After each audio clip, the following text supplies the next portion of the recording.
Permenristek nomor 69 tentang reviewer dan tugas kode etik reviewer dan penugasan reviewer, di situ dikatakan adalah apabila sebuah penelitian yang direkomendasikan oleh reviewer tidak menghasilkan luaran sebagaimana yang dijanjikan, maka reviewer bisa dimintai keterangannya oleh auditor. Tanggung renteng, nah itu waduh mengerikan sebetulnya ya. Pada waktu terbit permen itu reviewer banyak yang ingin mundur begitu.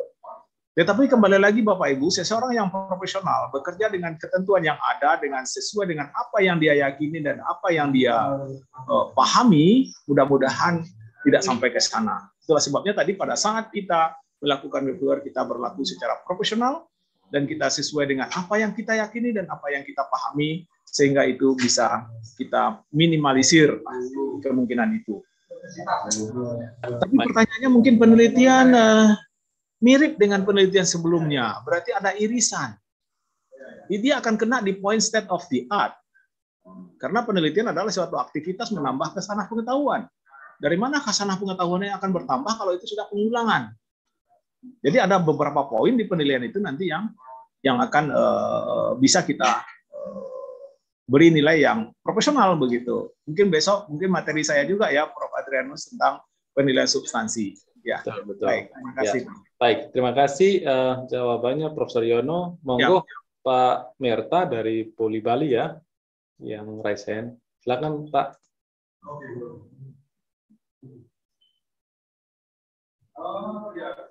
Masih mute Pak. Masih mute Pak Merta. Pak Merta. Baik, ya, bisa terdengar Prof. Silakan. Baik Pak Profesor Yono, menyambung pertanyaan Pak Bambang tadi Prof. Jadi ini sering kita ketemukan Prof. Jadi ketua penelitinya memang relevan dengan yang akan dikaji gitu. Tetapi anggota-anggota peneliti ini kadang-kadang jauh gitu ya. Dan kami pernah menghadapi persoalan ketika ketua penelitinya tidak bisa melanjutkan penelitian karena sesuatu hal, jadi beliau meninggal. Anggotanya nggak bisa melanjutkan sehingga kami harus kembalikan lagi gitu, Prof. Ya. Nah, itu seperti apa, Prof? Solusinya. Terima kasih, Prof. Ya. Oke, Bapak Ibu. Terima kasih Pak Merta. Untuk edisi yang sekarang yang baru itu sudah lebih disempurnakan lagi. Di metode itu poinnya anggota, ketua itu harus jelas kompetensinya mendukung aktivitas riset itu. Kalau tidak mendukung, nilainya rendah. Gitu Pak ya. Jadi di samping penilaian ketua peneliti di administratif, begitu masuk ke substansi, itu sudah lebih didetailkan lagi. Jadi sangat tidak bagus nilainya nanti kalau anggotanya memang tempelan gitu. Tempelan. Nah, hal ini sudah dipikirkan sejak edisi 13, di mana sejak edisi 13 itu yang wajib dari perguruan tinggi hanya ketua saja lagi. Anggota boleh di luar. Nah, agar ini bisa terkontrol, tentunya kita harus melihat betul kekompakan tim ini atau kompetensi tim ini untuk melaksanakan penelitian. Jadi kita lihat dari tujuan, nanti tujuan ada metode ada aktivitas. Dari aktivitas ini mungkin tidak tim ini melaksanakan ini dengan baik. Mungkin tidak sempurna di ketua, tetapi disupport oleh anggota. Tetapi kalau dua anggota tidak supporting daripada ini, kan kemungkinan tidak bisa terrealisasi. Nanti dia akan kena dinilai luaran. Dia akan kena dinilai metode. Gitu ya Pak, Pak Merta ya? Iya, Bro. Oke. Terima kasih, Bro. Baik, terima kasih. Terima kasih Prof. Yono untuk pertanyaannya. Ada lagi di kolom chat ya, yang bertanya. Apakah diperbolehkan seorang review memberi komentar atau saran literasi pada pustaka jurnal reviewernya sendiri, ya, walaupun memang ada kaitannya dengan substansi atau metode pada proposal.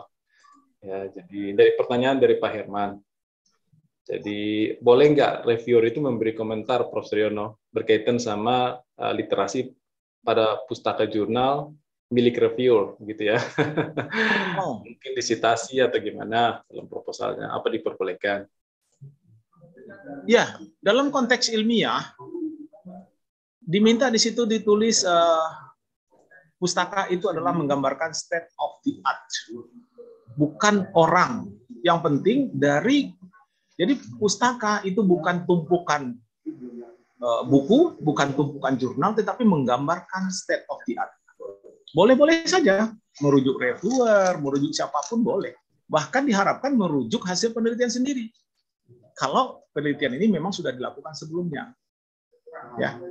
Sehingga kelihatan di situ. Yang kita nilai adalah state of the art-nya. Bagaimana dia bisa menyampaikan riset-riset sebelumnya yang mendukung penelitian ini ke depan. Terlepas siapapun yang menelitinya. Tentunya sangat diharapkan juga dari hasil penelitiannya sendiri. Nah, itu yang saya katakan tadi, ini akan muncul dua kemungkinan. Yang pertama, di atas, di latar belakang, dia katakan, penelitian ini sudah saya lakukan sejak 2018. Mestinya ada di pustaka, ada di tinjauan pustaka, ada di CV dia. Tetapi kadang-kadang itu tidak ada. Seolah dia melakukan, tetapi belum pernah ada publikasi tentang itu atas nama dia. Itu salah satu yang bisa kita lihat. Atau begini, ada yang mengatakan di latar belakang, dia katakan memang belum pernah melakukan penelitian sebelumnya. Tetapi kita lihat di roadmap, penelitian yang dia usulkan itu separuhnya sudah selesai. Kita lihat di pustaka, sudah ada publikasi sebelumnya tentang hal itu, tapi tidak di-state di atas. Berarti ada sesuatu yang disembunyikan. Berarti irisan. Artinya dia akan kena lagi dalam penilaian. Jadi kita cross-check antara latar belakang, tujuan penelitian, state of the art di pustaka, lihat ke roadmap, lihat tinjauan pustaka, lihat profil. Waduh, banyak sekali ya. Tetapi Bapak Ibu, itu nanti kadang-kadang menjadi seni kita itu.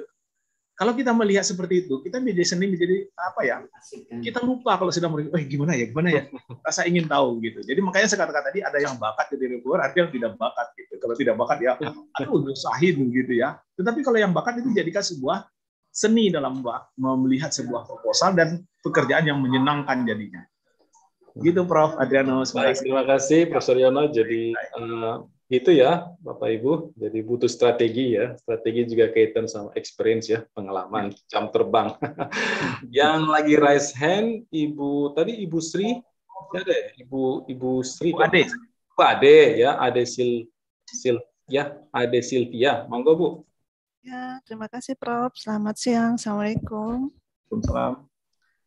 Baik Prof, saya dari Politeknik Negeri Sriwijaya. Tadi Prof. Saryono mengatakan bahwa sebagai reviewer kita tidak boleh publikasikan peran kita sebagai reviewer ya, Prof. Ya. Pertanyaan saya, bagaimana apabila perguruan tinggi kita akan melaksanakan sosialisasi dalam bagaimana menulis trik dan strategi dalam mendapatkan dana penelitian.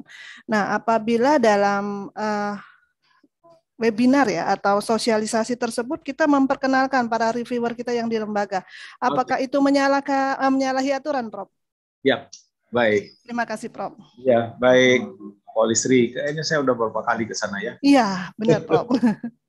Ini konteksnya pada saat kita mereview, Bu. Jadi Ibu diberi penugasan oleh P2M, terus Ibu ada masuk di akun Ibu sekian proposal, terus Ibu ngomong di luar sana dengan kawan-kawan, si Anu saya yang review, si Anu, bukan itu yang dimaksud.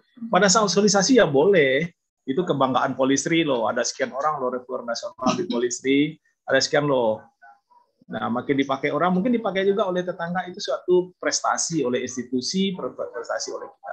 Tapi yang tidak boleh tadi adalah kita membuka akun yang ada di Simlitamas, proposal yang ada di akun kita sampaikan ke orang luar, itu yang tidak boleh. Gitu ya, Bu. Terima kasih, Prof. Sama-sama. Terima kasih Bu Ade ya. Mungkin masih ada beberapa menit Prof. Suryono, ada pertanyaan dari Ibu Dia. Ibu Dia Permata Budi. Jadi pertanyaannya adalah untuk kewenangan reviewer penelitian sesuai dengan kompetensinya.